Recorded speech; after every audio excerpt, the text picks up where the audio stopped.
අයිබෝවන් ඉතින් පේනවනේ හිම වැටිලා පාර දෙපැත්තේ හිම ගොඩ කරලා තියෙනවා. ඉතින් මේකත් හරිම ලස්සනයි දර්ශනයක්. ඉතින් පාර හිම ටිකක් ලිස්සනවා. මේ වැඩි ස්පීඩ් එකක් නැහැ.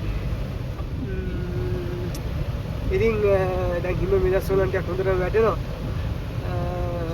මේ බලන්න හිම කපලා තියෙන විදිය පේනවනේ. මැෂින් එකෙන් කපලා තියෙන්නේ හිම ටික කපලා අයින් කරලා තියෙන්නේ. ඉතින් පාර දෙපැත්තේ මේ වගේ තමයි තියෙන්නේ. ඉතින් ටිකක් සීතලත් වැඩි. මේ වෙනකොට ලොකු සීතලක් එන්නේ. ඉතින් -4ට විතර තමයි යන්නේ. ඉතින් ඊට වැඩි ඉතින් ගොඩක් මයිනස් වෙනවා මේ. අදත් හිම වැටෙනවා ගොඩක්. ඉතින් හෙට වෙනකොට තමයි මේ හිම ඔක්කොම වැඩි පාරවල් ඔක්කොම පිරලා තියෙනවා. නමුත් රැයට ඇවිල්ලා මේ ඔක්කොම සුද්ධ කරනවා. ඉඩි වැඩකම් වැඩ කට්ටිය හිම සුද්ධ කරන අය වැඩ ඉරි වෙනකම් ලොකු මැෂින් වලින් ඉතින් සුද්ධ කරනවා. මම ඔයගොල්ලන්ට වීඩියෝ දාලා තියෙන මැෂින් වලින් සුද්ධ කරන වීඩියෝ ඉතින් තවත් තියෙනවා ගත්තුවා ඒවත් ඉතින් ඔයගොල්ලන්ට දාලා පෙන්නනවා. ඉතින්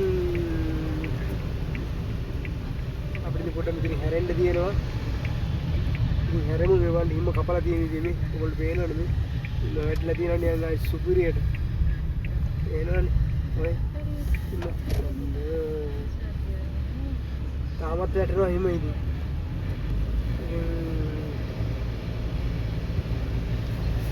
හරිම ලස්සනයි තමයි ඉතින්.